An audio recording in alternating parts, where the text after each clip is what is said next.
जहाँ से विषय शुरू होता है, ध्यान देने वाला। अब विषयांतर नहीं होना है और ध्यान पूर्वक जो है इसको सुनते भी रहना है। कहीं अगर कलम और कापी मिले तो लिखना भी है।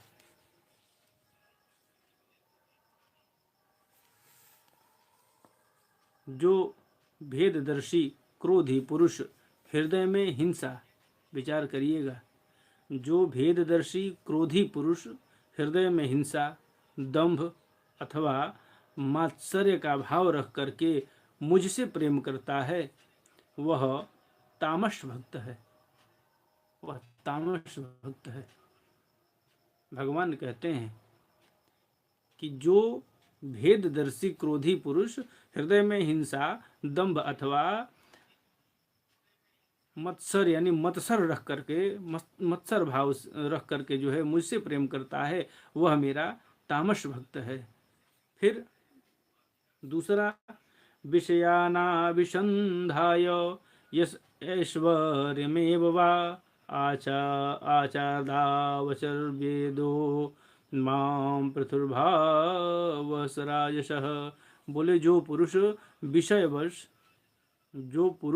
विषय, यश और ऐश्वर्य की कामना से प्रतिमादि में मेरा भेदभाव से पूजन करता है, वह मेरा राजस भक्त है।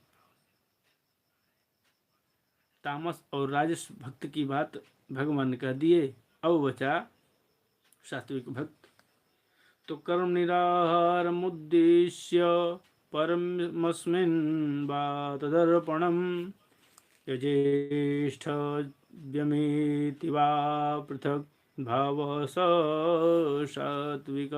बोले जो व्यक्ति पापों का क्षय करने के लिए, परमात्मा को अर्पण करने के लिए और पूजन करना कर्तव्य है, इस बुद्धि से मेरा भेद भाव से पूजन करता है, वह सात्विक भक्त है।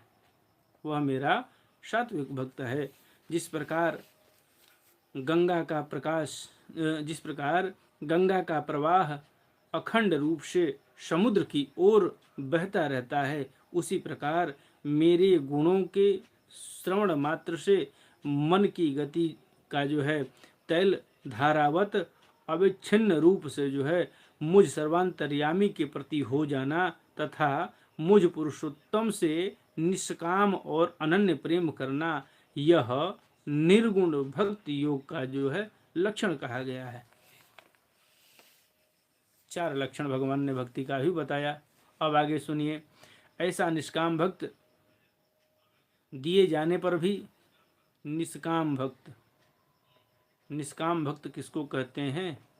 जिसके मन में कोई कामना भगवान से हो ही नहीं। अच्छा, भगवान से किस चीज की कामना किया जा सकता है? भगवान से आखिर कामना किस चीज की किया जा सकता है? उन्होंने हमारे कर्म के अनुसार हमको उत्तम कुल में भेज दिया। सबसे पहले तो मानव का शरीर दिया, मनुष्य का शरीर मिला, उसमें भी उत्तम कुल मिल गया। अब उससे क्या मांगना है? यहाँ तो केवल भजन करना है। भजन ही हमारा मूल उद्देश्य होना चाहिए। भगवान कहते हैं ऐसे निष्काम भक्त दिए जाने पर भी मेरी सेवा को छोड़कर सालोक्य, सारष्ठी, सामीप्य, सारूप्य और सायुज्य, मोक्ष तक नहीं लेते। इन सब का त्याग कर देते हैं। निष्काम भक्ति में जो है इन सब का दिए जाने पर भी जो है भगवान की सेवा को छोड़ करके, सेवा ही जो है उनको केवल चाहिए, सेवा को छोड़ करके ये जितने मैंने नाम गिनाए, चाहे उसमें सारष्ठी हो, सामीप्य हो, सारूप्य हो और सायुज्य हो, मोक्ष तक को भी जो है वह त्याग देता है। मोक्ष भी नहीं चाहिए हमको, भगवान के चरणों की सेवा चाहिए।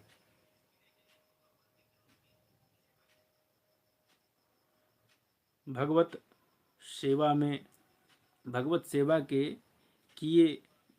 सेवा के लिए मुक्ति का तिरस्कार करने वाला यह भक्ति योग ही जो है परम पुरुषार्थ अथवा साध्य कहा गया है। इसके द्वारा पुरुष जो है तीनों गुणों को लांघ करके और मेरे भाव को, मेरे प्रेम रूप और प्राकृत स्वरूप को प्राप्त हो जाता है। सबसे बढ़िया इसको बताया निष्काम भाव की भक्ति, कामना हो ही नहीं। और मैं बताऊं, मेरा मानना ये है, गीता में भगवान ने कहा है, अनन्याश्चिंतयन्तो मां ये जनाः पर्युपासते तेषां नित्यभियुक्तानां योगक्षेममहम्यहम्। अब बताइए, योगक्षेम वहन करना मतलब क्या होता है? वह योगक्षेम भी वहन कर, मैंने अब सरल भाषा में कहा जाए तो बालक जो है, छोटा सा बच्चा माँ की गोद में खेलता है, कहीं लेटरिन कर देता है, कहीं बाथरूम कर देता है, माँ जो है तुरंत साफ कर देती है। तो बिल्कुल वात्सल्य भाव में भगवान ने कहा योगक्षेम वह भी साफ कर देंगे। कब? न अन्य, दूसरा कोई न हो, अनन्यास चिंत, मेरा चिंतन करे, दूसरा किसी का नहीं, मेरा ही चिंतन करे। जी जना पूर्व, जो नर ऐसा हो जो मेरी उपासना करे, मेरा ही चिंतन करे, तेषाम नित्य अभियुक्ता नाम, ऐसा कोई समय नहीं बचता जिस समय मैं उसका योग और क्षम वहन नहीं करता हूँ।